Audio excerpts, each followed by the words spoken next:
জাদুর হাড়ি, আমাদের সৎমাকে একটা উচিত শিক্ষা দে তো। এরপরই হাড়িটা একটা লাঠিতে পরিণত হয় এবং রাজু ও দিনার মাকে পেটাতে থাকে। আমার হয়েছে যত জ্বালা, নিজেরাই খেতে পাই না, এখন আবার সতীনের ছেলে মেয়েদেরকেও খেতে দিতে হয়। আজ আসুক, দুটোকেই বাড়ি থেকে বের করব। মা মা, কোথায় তুমি? আমাদের অনেক ক্ষুধা লেগেছে, কিছু খেতে দাও মা। এই দেখো, বলতে না বলতেই সতীনের ছেলে মেয়ে হাজির। কিছু আর কি খাবি? তোরা দুজনে মিলে আমার মাথাটা খা। না মানে, আমাদের কোনো ক্ষুধা লাগেনি, এমনিতেই ভাই বলেছে। এমনি বলুক আর সত্যি বলুক সেটা আমার জানার দরকার নেই। তোরা আর এই বাড়িতে থাকতে পারবি না, তোরা আজই এই বাড়ি ছেড়ে চলে যাবি। তারপর রাজু ও দিনা দেখা যায় ঘরটা হারিয়ে বাড়ি ছেড়ে চলে যায় পাশের এক ঘন জঙ্গলে। ওদিকে এক সাধু ওই জঙ্গলে ধ্যানে মগ্ন ছিল, আর অন্যদিকে একটা সিংহ সাধুকে খাওয়ার জন্য এগিয়ে আসছিল। বিষয়টা দিনার নজরে পড়ে। ভাই দেখো, ওই সিংহটা ওই লোকটাকে খাওয়ার জন্য এগিয়ে যাচ্ছে। তাই তো দেখছি। এই যে দাদু, ওখান থেকে সরে যান, একটা সিংহ আপনাকে খাওয়ার জন্য যাচ্ছে। দিনার ডাকে সাধুর ধ্যান ভেঙে যায় এবং সাধু ঘুরে তাকায়। কিরে সিংহ, তুই আমায় খেতে এসেছিস? কিন্তু কেন? আমি তো তোর কোনো ক্ষতি করিনি। সাধু বুঝে ওঠার আগেই সিংহ কোনো কথা না শুনে সোজা সাধুকে আক্রমণ করে বসে।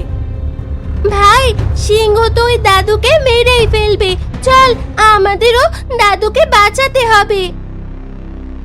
তারপর রাজু ও দিনা দুজনে একটা লাঠি নিয়ে সিংহ এবং সাধুর কাছে যায় এবং দিনা লাঠি দিয়ে সিংহকে বাড়ি দিতে থাকে এবং এই সুযোগে সাধু উঠে দাঁড়ায় এবং জাদু দিয়ে সিংহকে ভ্যানিশ করে দেয়। তোমরা না থাকলে যে আজ আমার যে কি হতো। তোমরা আমার জীবন বাঁচিয়েছো। বলো তোমরা আমার কাছে কি চাও সেটা বলো। দাদু, আমরা আজ সারাদিন কিছু খাইনি, আমাদের দুই ভাই বোনকে কিছু খাবার দেওয়া যাবে? অনেক ক্ষুধা লেগেছে। কি শুধু খাবার?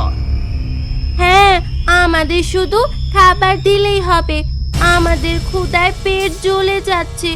আমাদের সৎমা আমাদের বাড়ি থেকে বের করে দিয়েছে। ঠিক আছে ঠিক আছে, আজ তোমাদের আমি এমন একটা হাঁড়ি দেব, সেই হাঁড়িকে তোমরা দুজন যা বলবে হাঁড়ি তাই শুনবে।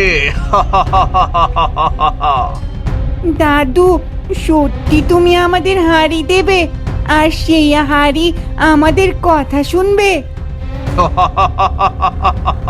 সত্যি? আরে সত্যি আমি তোমাদের হাঁড়ি দেব। তারপর সাধু চোখটা বন্ধ করে, হাত দুটো সামনে দিতেই একটা চকচকে হাড়ি উড়ে এসে সাধুর ওই দুই হাতের উপর বসে। এই নাও জাদুর হাঁড়ি, এই হাঁড়িকে তোমরা যা বলবে সেই হাঁড়ি তাই করবে। তারপর দেনা সাধুর হাত থেকে হাঁড়িটা নেয় এবং হাঁড়িকে বলে, এই হাঁড়ি, আমাদের অনেক ক্ষুধা লেগেছে, আমাদের জন্য কিছু খাবার এনে দাও। দিনা বলতে না বলতেই কয়েক রকম খাবার দিনা ও রাজুর সামনে হাজির হয়। ভাই, সত্যি তো হাঁড়ি আমাদের কথা শুনেছে। তাই তো দেখছি, হাঁড়ি তো সত্যি আমাদের কথা শুনবে। নে বোন, খাবারটা খেয়ে নে। তারপর রাজু ও দিনা খাবারগুলো খেয়ে নেয়।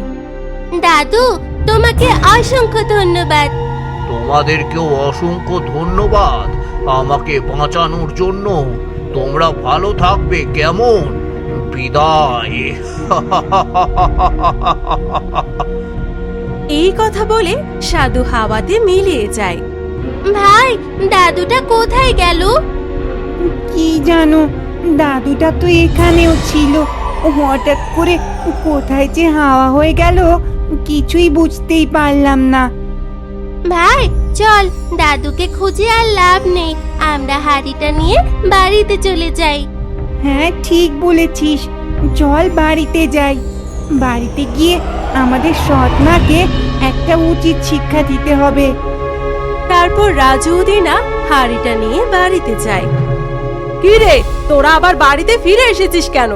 এখন আবার বাড়ি থেকে বের হ, নইলে আমার চেয়ে খারাপ আর কেউ হবে না। না, আমরা বাড়ি থেকে যাব না।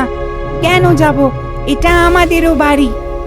এই কথা শুনে রাজু ও দিনার সৎ মা তেড়ে আসে রাজু ও দিনাকে মারার জন্য। এই জাদুর হাড়ি, আমাদের সৎ মাকে একটা উচিত শিক্ষা দে তো। এরপরেই হাড়িটা একটা লাঠিতে পরিণত হয় এবং রাজু ও দিনার মাকে পেটাতে থাকে। ও মা গো, মরে গেলাম গো, কেউ এসে আমার বাঁচাও। ও আহ! রাজু দিনা, আমার ভুল হয়ে গেছে, আমার অনেক ভুল হয়ে গেছে। আমি আর কোনোদিনও তোদের সাথে খারাপ ব্যবহার করব না। ও মা গো, এই লাঠিটাকে থামতে বল। কথাটা মনে থাকবে তো? হ্যাঁ হ্যাঁ, মনে থাকবে বাবা। হ্যাঁ, এখন এই লাঠিটাকে থামা। এই লাঠি থেমে যা।